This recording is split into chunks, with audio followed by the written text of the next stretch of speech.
এইমাত্র সম্মানিত প্রধান মুফাসসির আসন অলংকৃত করলেন। সকলের পক্ষ থেকে অভিনন্দন, ধন্যবাদ। আলহামদুলিল্লাহ, হাসি কান্নার মাঝে জিহাদি অনুপ্রেরণায় সুন্দর মিসাল সহ চমৎকার তাফসীর পেশ করলেন কোরআনের আয়াত। আমরা আমল করলে পরকালে পাবো জান্নাত। সকলের পক্ষ থেকে অভিনন্দন, ধন্যবাদ। আল্লাহ বাড়িয়ে দাও তার মান সম্মান ও নেক হায়াত।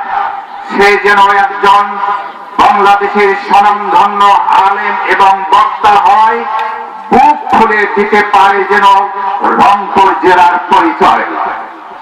ধন্যবাদ। মাননীয় প্রধানমন্ত্রীকে ধন্যবাদ দিতেই হয়, কারণ এখন তাফসীর মাহফিল করতে নাই কোনো ভয়। আমরা একদিন মরে যাব ভাই, তাই বাংলার জমিনে কোরআনের সুশাসন দেখে যেতে চাই।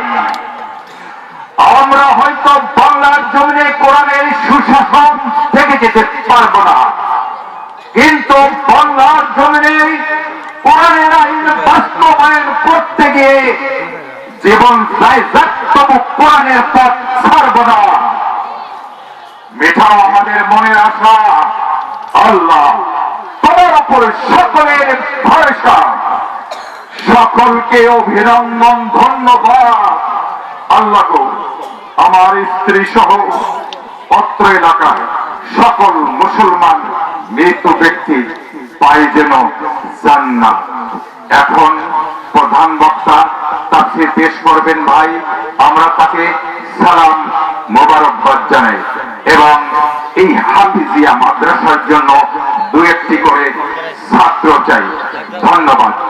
সম্মানিত দিনদার পরহেজগার ভাই ও বোনেরা, জেনার অপেক্ষায় আপনারা দূর দূরান্ত থেকে এসে ঘন কুয়াশা মাখা শীতের রাত্রিতে আরামের ঘুম হারাম করে শিশির ভেজা ঘরের উপর কষ্ট করে বসে আছেন।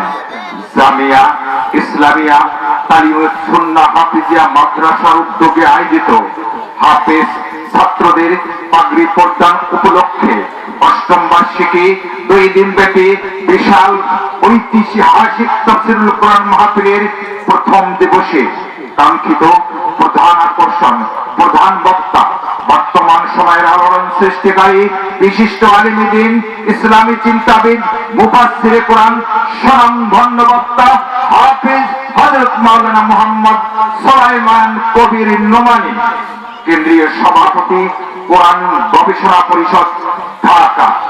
আমি সম্মানিত বক্তা মহোদয়কে কোরআন ও হাদিসের আলোকে বর্তমান বিশ্বের প্রেক্ষাপট নিয়ে বিজ্ঞানের ভিত্তিতে যুগ উপযোগী দিক নির্দেশনামূলক সুন্দর মূল্যবান তাফসীর পেশ করার জন্য ইন্তেজামিয়া কমিটির পক্ষ থেকে অনুরোধ রাখছি। এখন তাফসীর পেশ করছেন প্রথম দিবসের প্রধান বক্তা, প্রধান মুফাসসির হাফেজ হযরত মাওলানা মুহাম্মদ সুলাইমান কবির নোমানী, সুলাইমান কবির নোমানী, ঢাকা। হাফেজ সুলাইমান কবির নোমানী।